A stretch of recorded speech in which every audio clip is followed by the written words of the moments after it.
ano, input din po ba kayo sa case niya? Like, for example, Ano pangalan mo, ma'am? Zen Hernandez. Zen Hernandez, ABS-CBN. Magkaibigan tayo. Kami ay nasa gitna. Okay. So what's your question again? You were saying? Nawala tuloy ako. Kaibigan tayo. May tanong si Alvin tuloy. Oh. Mayor, what's the first thing that former president asked about Davao when he saw you? Kumusta lang? Kumusta lang? Tapos sinabi ko, nag-oath na ako. Ako na yung mayor. Okay. Sabi ko, pag bumalik ka, di ibalik, pag ikaw na, ibalik ka lang namin doon as mayor. Gusto pa rin niya to be mayor. Hindi, sabi niya, ayun yun eh. Pero, alam mo, yung tatay ko dyan sa Davao, kahit ayaw niya pa, people would go to his house and force him to file, certificate of candidacy.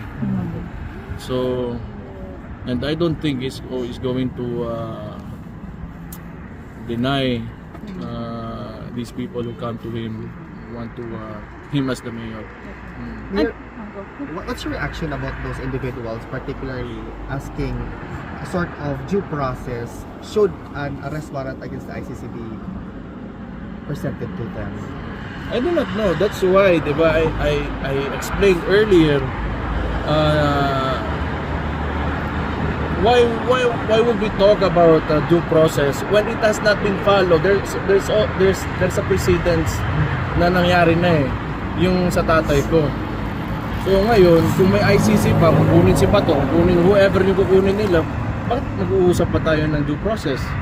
Kasi gagawin lang naman ng administrasyon na to and whoever they're conniving with kung ano yung gusto nila.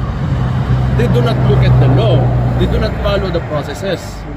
So why would we talk about it? Why even discuss it? What's the point? You should ask them, not me. Because my opinion is based on my observations and I can only tell you kung ano yung nakita ko.